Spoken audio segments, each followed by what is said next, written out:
Si vous passez bientôt en DELF A2 pour la partie production écrite, vous serez évalué sur 2 exercices. D'abord, l'exercice 1, écriture créative, puis l'exercice 2, répondre à un message. Dans cette vidéo, on va s'intéresser en particulier à l'exercice 1, écriture créative, dans lequel vous devrez raconter un événement ou décrire une expérience personnelle. Dans une première partie, on verra ensemble quels sont les objectifs de l'exercice 1. Puis, dans une deuxième partie, je vous montrerai 6 exemples de sujets pour vous donner une idée de ce qui vous attend le jour de l'examen. Et enfin, dans une troisième partie, je vous donnerai mes conseils et des phrases utiles que vous pourrez utiliser dans vos productions écrites. Tu es prêt?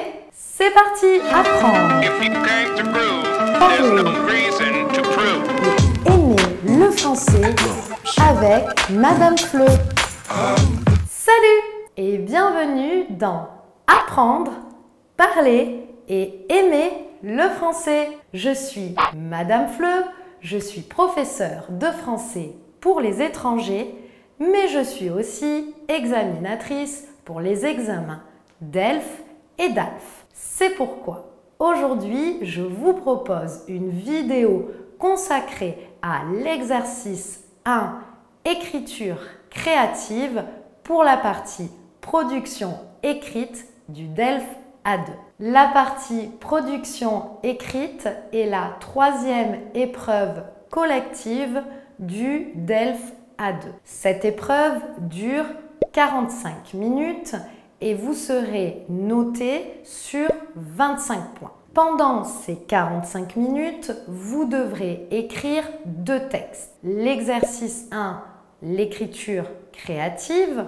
où vous serez noté sur 13 points. Et vous devrez écrire un texte entre 60 et 80 mots. Puis l'exercice 2, répondre à un message, vous serez noté sur 12 points et vous devrez aussi écrire un texte entre 60 et 80 mots. Quels sont les objectifs de l'exercice 1, écriture créative? Pour réussir l'exercice 1, vous devez être capable de raconter ou d'écrire un événement ou une expérience personnelle.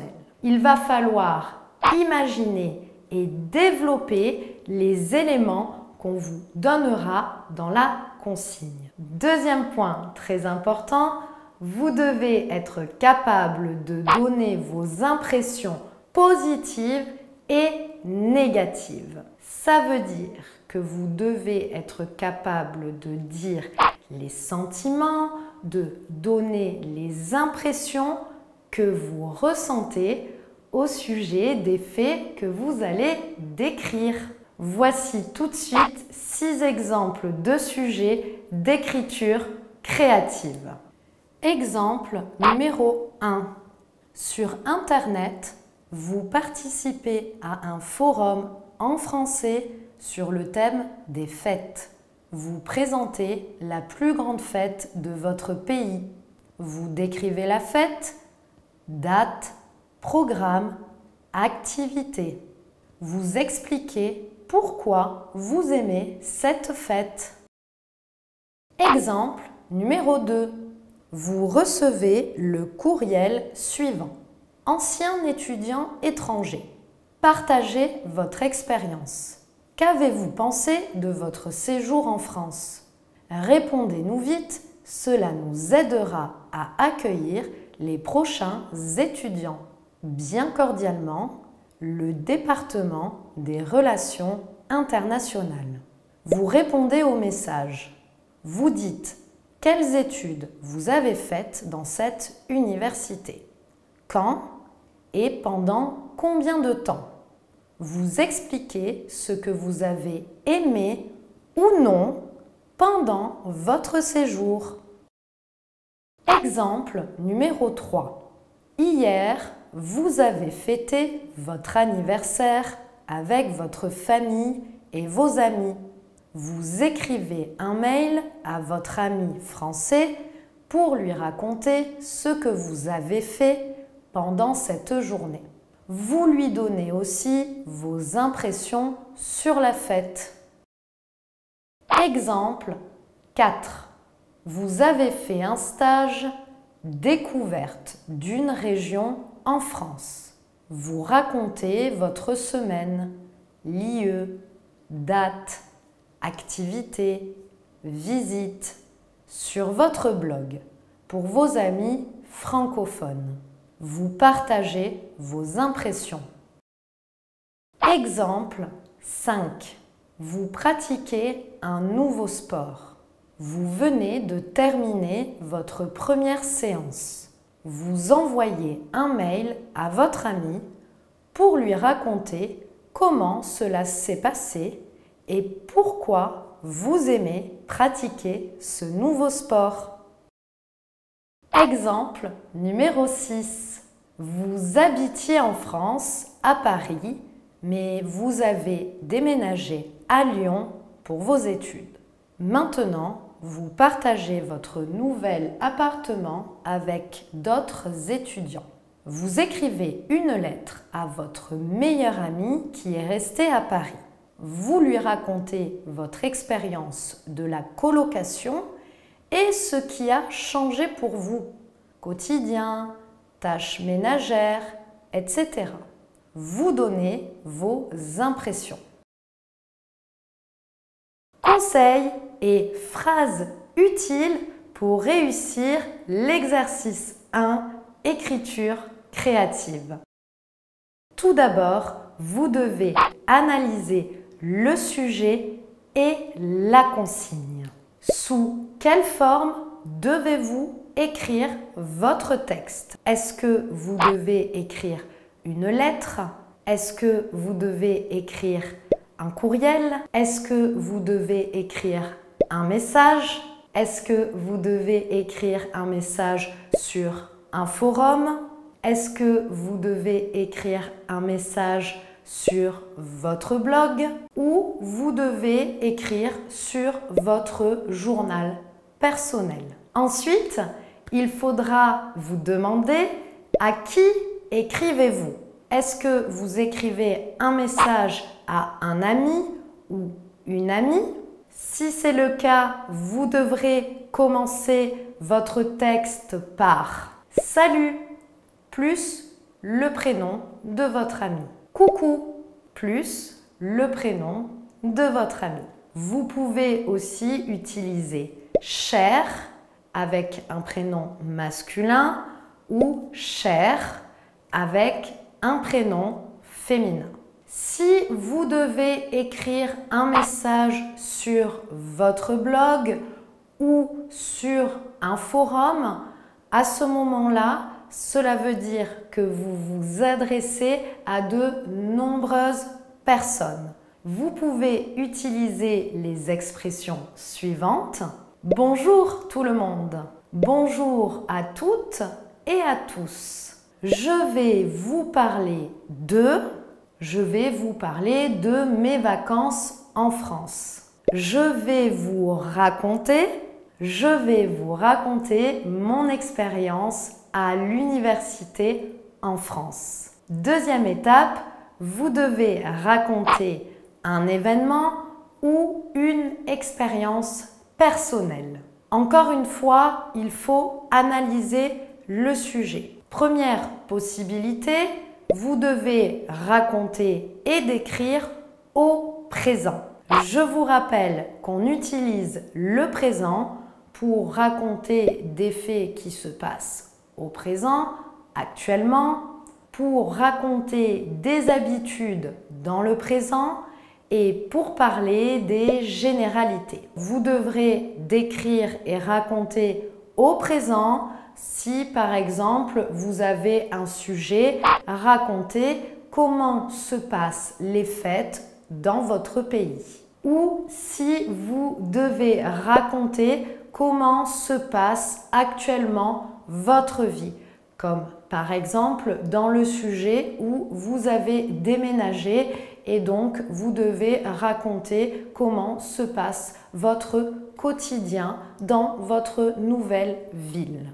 Deuxième possibilité, vous devez raconter ou décrire au passé. Attention, c'est ce qui tombe le plus souvent. Pour raconter des événements et des expériences au passé, vous devrez utiliser le passé composé. Par exemple, vous pouvez dire « Je suis partie en vacances à Paris, j'y suis restée une semaine.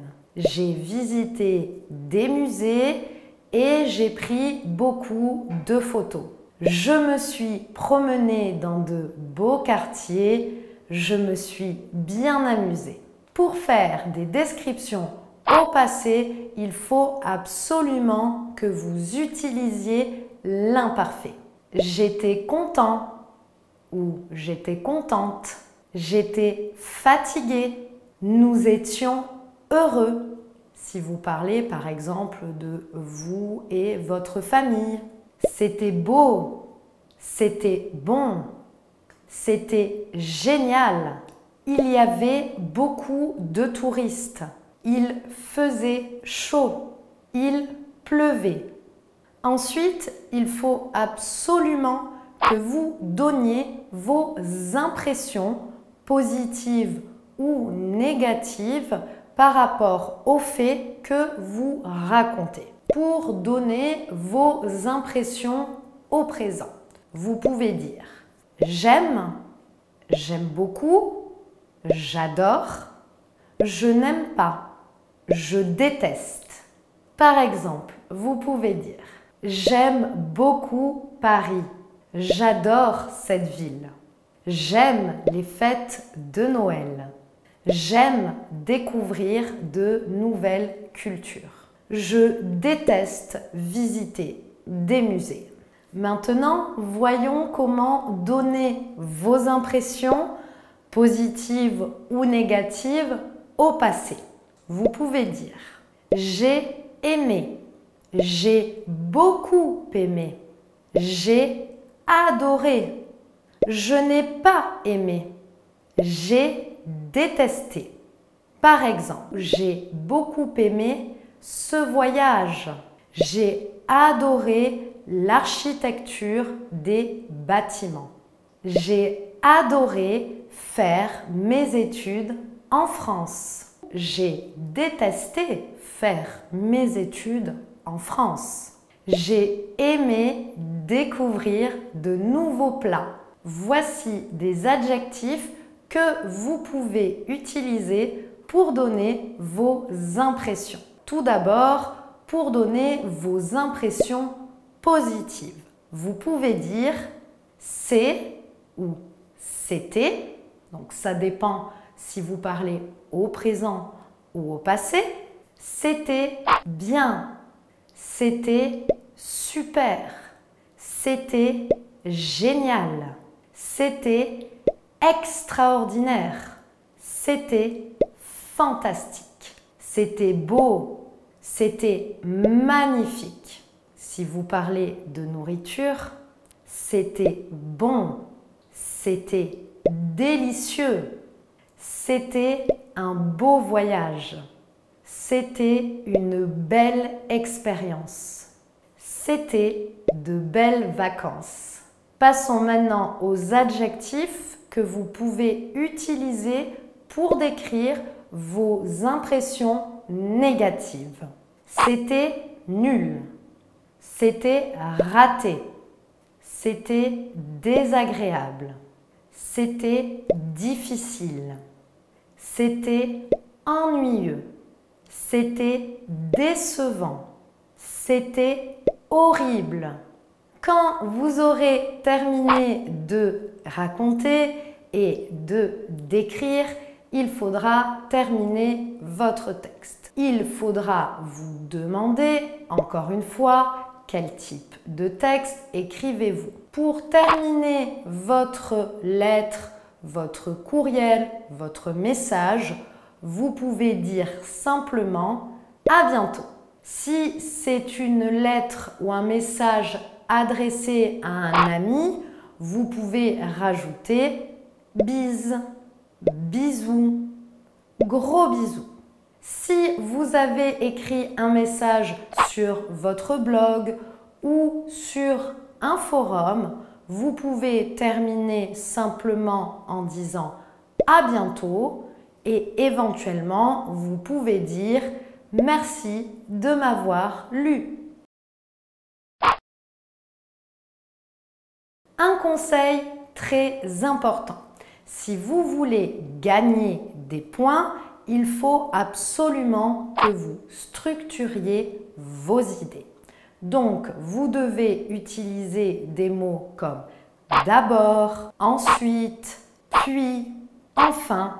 Deuxième conseil très important, il faudra absolument que vous reliez vos idées. Ça veut dire qu'il faudra utiliser des mots pour connecter vos phrases. Pour le niveau A2, vous pouvez utiliser les connecteurs suivants et qui vous permet d'ajouter des idées.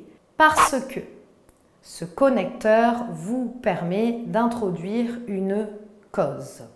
Donc, le connecteur donc vous permet d'introduire une conséquence. Et enfin, vous pouvez utiliser le connecteur mais pour introduire une opposition.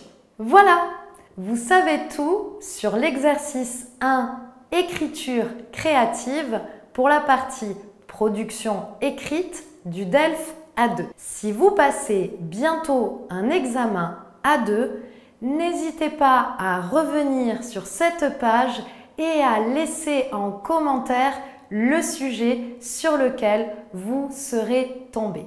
Ça sera très utile pour de nombreuses personnes. Si vous avez aimé cette vidéo, n'hésitez pas, comme d'habitude, à me mettre un like, ça fait super plaisir. Et puis, si vous n'êtes toujours pas abonné à ma chaîne, abonnez-vous pour être sûr de ne pas manquer de futures vidéos. Je vous dis à très bientôt. Ciao, ciao!